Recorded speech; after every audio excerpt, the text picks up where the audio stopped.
Así como escuché a aquel locutor en aquella plaza de Mayo, me toca a mí el privilegio de decirles que, compañeros y compañeras, con ustedes, la compañera Cristina Fernández de Kirchner.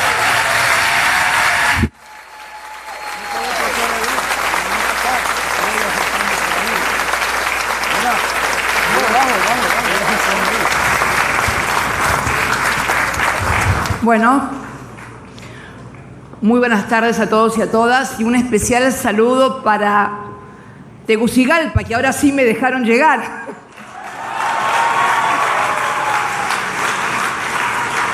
La verdad que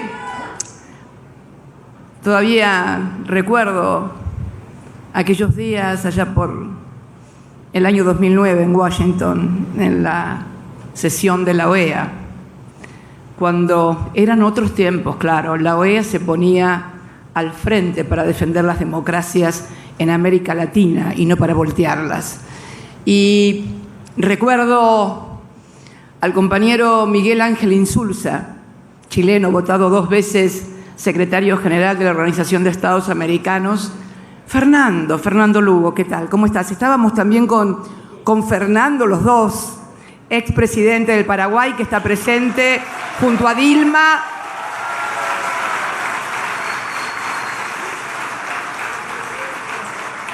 Y bueno, y la verdad que después de todas aquellas vicisitudes, cuando volamos a El Salvador, Fernando, ¿te acuerdas? Con Miguel, con Mel. Fueron momentos muy difíciles, pero de entrañable solidaridad latinoamericana.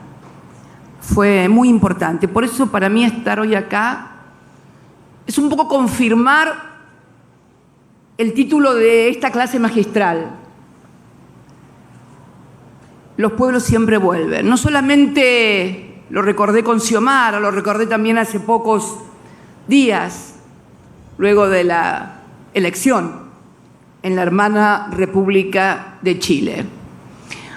Ahora bien, pensar en esto, los pueblos siempre vuelven, ¿es una categoría de pensamiento político universal? No. Es una categoría de pensamiento político latinoamericano. ¿Y por qué? Porque es muy difícil por allí, en otras latitudes, imaginar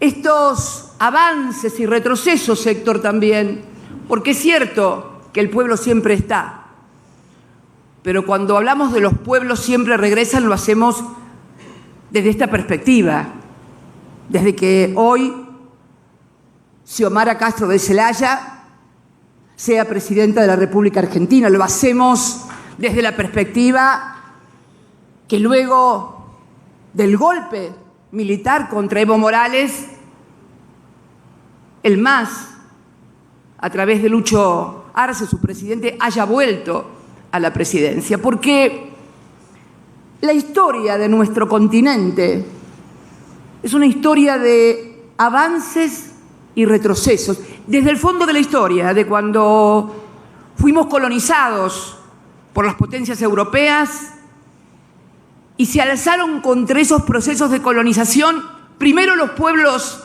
originarios, Lempica, Tupac, Amarú y tantas otras rebeliones y revoluciones indígenas, que sin embargo fueron aplastadas.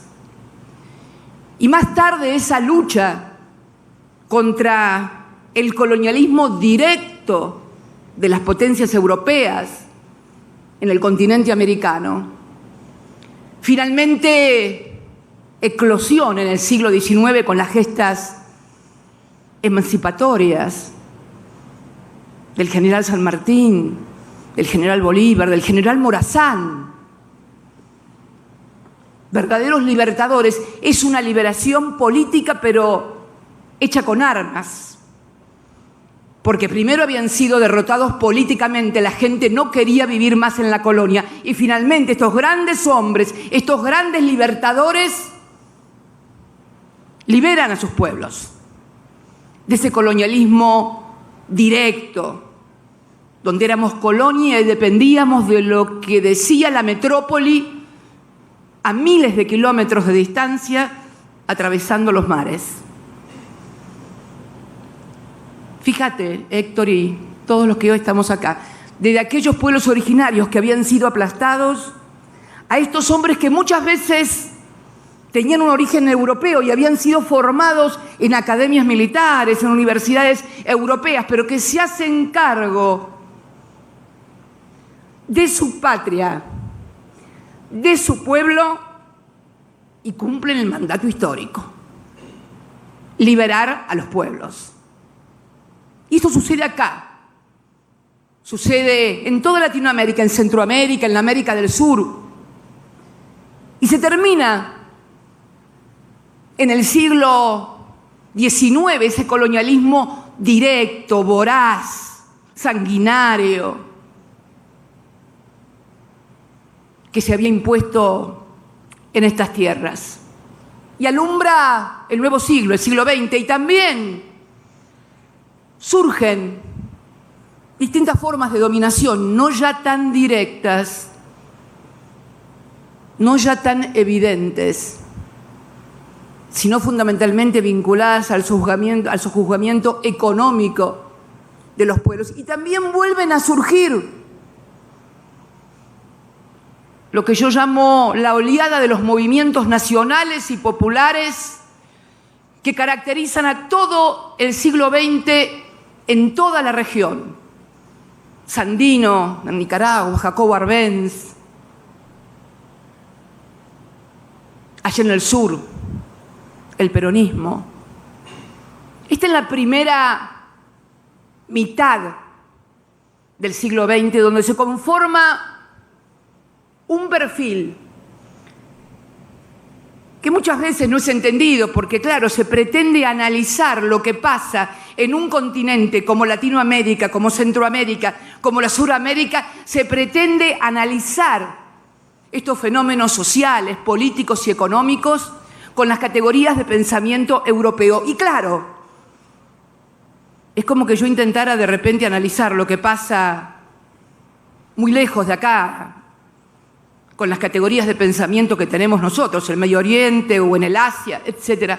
Y esto es lo que yo denomino una categoría de pensamiento político latinoamericano. Los pueblos siempre vuelven. Y no lo hacen nunca de la misma forma, ni con los mismos dirigentes, porque comienza una etapa también en el marco de lo que fue la contradicción este-oeste, lo que se aplicó la doctrina de seguridad nacional en toda nuestra región, y entonces las Fuerzas Armadas en la mayoría de los países, adoctrinadas y educadas en la Escuela de Panamá, golpes de Estado contra los gobiernos populares, obviamente orientados, dirigidos, financiados también en esta contradicción entre el peligro del oso comunista y la democracia occidental. Esto llevó gran parte del siglo XX. Gran parte del siglo XX. Y luego, por esto de los pueblos siempre regresan, comienza el surgimiento a fines del siglo XX, luego de haberse impuesto el neoliberalismo en toda la región, con el desastre y la tragedia social, económica, de disgregación nacional que esto implicó, comienzan a surgir nuevos movimientos populares y nacionales, con otros nombres inclusive, y con otros protagonistas, pero con el mismo objetivo de siempre: la autodeterminación de los pueblos. La autodeterminación de los pueblos.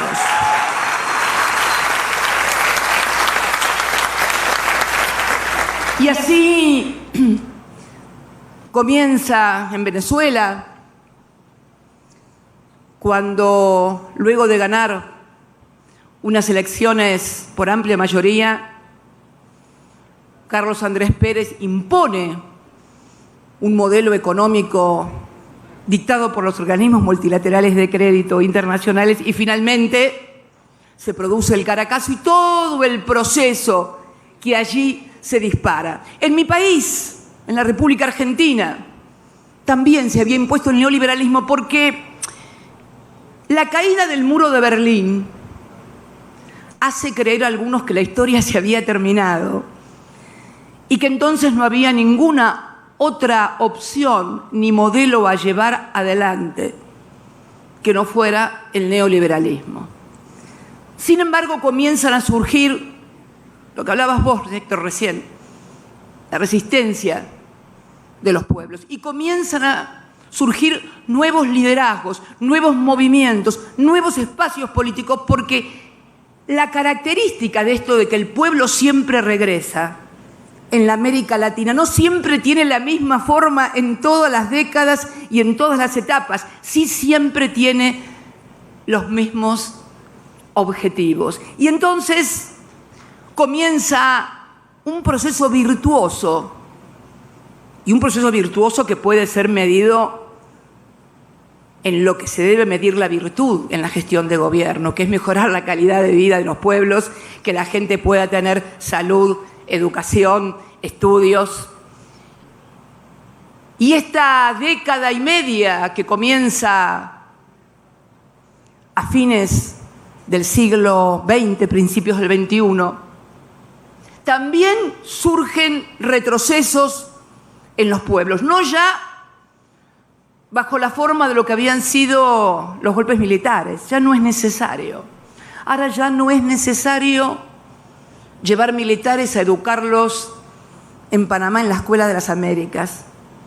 Ahora hay que conseguir jueces que, educados en comisiones, en foros, que siempre financian, de la misma manera que se financiaban los golpes militares, se comienzan a financiar los golpes judiciales también en la América Latina. De la misma manera y con los mismos financiadores, además. Miren, mirando un poco la historia de aquí, de Honduras, lo van a entender muy bien. Cuando le dan el golpe militar a tu padre, Amel, Héctor, el argumento era que había violado el artículo 234, creo, de la Constitución, ese que dice que no hay reelección y que todo aquel que intente una reelección es pasible de estar inhabilitado por 10 años para ejercer los cargos. Fíjense qué curioso. Y entonces, cuando Mel convoca a una consulta popular no vinculante, le dan el golpe de Estado porque dicen que había violado la Constitución. Sin embargo, el Poder Judicial de Honduras le reconoció a Hernández la posibilidad de ser reelecto y estuvo 8 años en el poder. Díganme entonces, los amantes del derecho y las doctrinas judiciales, a ver, de alguna embajada, de algún lado, ¿por qué no me explican el fenómeno? ¿Por qué no me explican el fenómeno de que la Constitución se aplica y las leyes se aplican y los jueces juzgan no de acuerdo a la Constitución, al derecho y a los códigos, sino a la ideología y a los intereses que, como siempre, están en contra de los grandes intereses de las grandes mayorías nacionales y populares? Esto... Y uno se pregunta entonces, ¿por qué este retorno permanente, esta ir corsi ricorsi de la historia, el ir y venir? ¿Y qué es lo que está pasando? Porque vuelven a querer instalar al neoliberalismo en la región. Es curiosa la contradicción y es curiosa la paradoja. ¿Por qué digo que es curiosa? Porque, como ustedes saben, el neoliberalismo propugna el achicamiento del Estado. El Estado no sirve, hay que reducirlo a una mínima expresión. El Estado no, No, el neoliberalismo es más. Han surgido algunas corrientes en algunos países que se denominan los libertarios y que quieren suprimir el Estado directamente. Mira vos, quieren suprimir el Estado. Bien, ¿y qué pasa? ¿Y qué pasó? ¿Y qué está pasando en la región desde el río Bravo hasta Ushuaia? Cuando se instalan estas doctrinas neoliberales de supresión del Estado. ¿Qué está pasando cuando el Estado reduce mínimamente su presencia en educación, en salud, en regulación para evitar la explotación irracional que impacta en el cambio climático y agrava toda la cuestión climática en todas partes? ¿Qué pasa? ¿Hay un vacío que nadie ocupa? No. La política tiene las mismas reglas que la física, por lo menos en algunas cosas. Todo vacío es ocupado. ¿Y por quién? ¿Por quién se ocupa cuando el Estado no puede generar a través de políticas públicas activas trabajo bien remunerado que permita a la gente acceder a una vivienda, darle educación y salud a sus hijos? ¿Quién aparece? El narco. Porque el narco aparece. Esto, mira, yo me acuerdo, Dilma, no me acuerdo de una reunión que tuvimos, Fernando, hace muchos años. Néstor todavía estaba, y charlando con otro presidente de la región, con Álvaro Colón, me acuerdo que contaba cómo el narco le iba ocupando la región porque era el que construía escuelas que él desde el Estado no podía construir porque no tenía recursos, porque tenía que aplicar las políticas de ajuste que dictan los fondos, bueno, que dictan, digamos, para evitar los organismos multilaterales de crédito. Así nadie se siente, si no después empieza, ya empezó otra vez con la cantinela. Pero es así. Es curioso que después los que impulsaron en toda la región y el achique del Estado, los programas de ajuste, después vienen a decir que hay que combatir al narco, como si el narco se pudiera combatir únicamente del Ministerio de Seguridad y no desde donde hay que combatirlo, que la gente pueda acceder al trabajo, a la salud, a la educación, a la escuela, al progreso.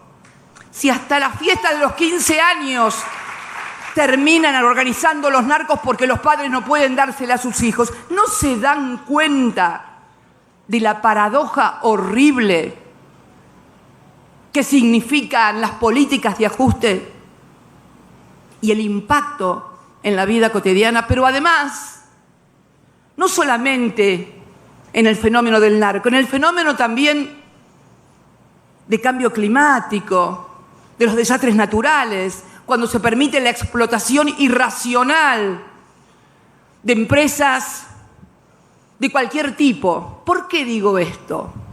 Porque muchas veces también los gobiernos, al carecer de recursos y al renunciar a la facultad regulatoria que debe tener el Estado para preservar el medio ambiente y la calidad de vida de sus ciudadanos, termina autorizando cualquier cosa porque no tiene posibilidades de encontrar ingresos y recursos, y ya se sabe, cuando alguien viene a invertir exige determinadas condiciones, y también se sabe que cuanto menos se invierte en seguridad ambiental, más rentabilidad tiene cualquier emprendimiento. O sea, si un empresario va a ganar plata, porque también tiene que ganar plata, por supuesto, cuanto menos inversión tecnológica haga para preservar la calidad de vida, el medio ambiente, etcétera, más rentabilidad va a tener. O sea, que la desaparición o la disminución o la reducción a una mínima expresión del Estado, lejos de traer seguridad y bienestar, trae otras cosas. Y que la falta de regulación y de presencia del Estado para controlar cómo se hace la explotación comercial en materia minería, petrolera, etcétera, y no es porque no se pueda hacer, no estoy diciendo eso. Fíjense Noruega, que tiene plataformas petroleras en el mar, pero tiene unas condiciones de seguridad por una inversión tecnológica formidable, porque claro, la seguridad y la inversión tecnológica demanda dinero. Claro, en lugar de ganar 1.000 millones y concentrar cada vez el ingreso, por ahí tienen que ganar 500 o 200, pero nunca dejan de ganar. Entonces creo que el gran desafío que tiene nuestra región en particular, y creo que también el mundo en definitiva, es ver cuáles son los graves problemas que hoy acechan a todos, porque además, y esto me ha tocado charlarlo cuando era presidenta con importantes empresarios mexicanos, que por ejemplo me decían, y no voy a decir quién, pero importantísimos empresarios mexicanos, que me decían, nosotros nos quedamos con las armas y los muertos, y ellos se quedan con el dinero y las drogas. Porque también la otra cuestión que vamos a tener que empezar a discutir en serio a nivel global, si queremos combatir el narcotráfico, es que los bancos de las grandes potencias dejen de lavar las formidables fortunas que hacen los narcotraficantes. Porque, mi querido Héctor, mis queridos amigos y compañeros, estoy segura que acá no. Y si no, fíjense lo que fue la crisis, Dilma, ¿te acuerdas de los bancos mexicanos? ¿Cuál fue la crisis? Bueno, que los bancos de un poquito más arriba que México eran los que querían lavar el dinero del negocio del narcotráfico. Esta es tenemos una expresión en la República Argentina que a mí me gusta mucho utilizarla, y que es la verdad de la milanesa. Cuando decimos, bueno, mirá, ¿cómo es? Esto es la verdad de la milanesa. Esta es la verdad de la milanesa, de lo que pasa hoy en la lucha con el narcotráfico, hoy en la lucha ambiental, la desaparición y la renuncia del Estado a intervenir para preservar. Yo te diría, a esta altura, el planeta y el que todos podamos salir a la calle sin tener que refugiarnos en barrios cerrados, en lugares donde cada vez se achican más y donde cada vez además también se tornan inseguros, porque obviamente es tanta la miseria que hay afuera que finalmente terminan yendo a buscar donde está la riqueza. Creo que estos temas, que son duros, porque cuando uno llama a las cosas por su nombre, no es gratis. Es un mundo que cobra muy caro a todos aquellos y a todas aquellas que mencionamos a las cosas por su nombre y no recurrimos a eufemismos cuando se abordan los problemas y cuando se deben abordar en serio. Por eso, la verdad que me sentí muy honrada de venir a compartir con ustedes, hondureños y hondureñas, un momento de felicidad tan grande como el que mañana van a vivir. No solamente una mujer, por primera vez, es difícil decirle, ahora voy a hablar con Xiomara, creo que dentro de un rato, y le voy a contar que no es fácil ser presidenta mujer, porque todavía hay en nuestras sociedades y en nuestros propios, muchas veces, compañeros, o compañeras, aunque parezca mentira, cierto resabio de la sociedad patriarcal que nosotros le llamamos también, en algún modo en la Argentina, machismo. Y es muy difícil porque cuando una mujer, además de pintarse, peinarse o ponerse un atuendo para venir aquí, además piensa y sobre todo se atreve a decirlo en voz alta lo que piensa y tomar decisiones, bueno, se lo perdonan bastante menos que a los hombres. Miren, quiero contarles algo. Al principio, En el año 2007, cuando me toca asumir como presidenta, 2007, 2008, yo le decía a Néstor, a mi compañero, estas cosas, que además era un tema de machismo, de por qué era mujer. Él me decía, no, no, no. Poco tiempo antes de partir, me reconoció que tenía razón. Esto también, además de por las ideas, por los intereses que se afectan, etcétera, etcétera, fundamentalmente también es por tu condición de mujer, no lo duden. Por eso va a ser muy difícil y yo espero que todos ustedes y todas ustedes ayuden mucho a la compañera Xiomara, porque le espera una tarea difícil, doblemente difícil por ser mujer, pero estoy absolutamente convencida de que la va a poder llevar adelante, porque la vi salir a pelear por quien era su compañero, a pelear por la democracia aquí en las calles, y la vi ir una y otra vez y venir, y finalmente mañana la vamos a ver jurar como presidenta. Muchas gracias a todos y a todas, los quiero mucho.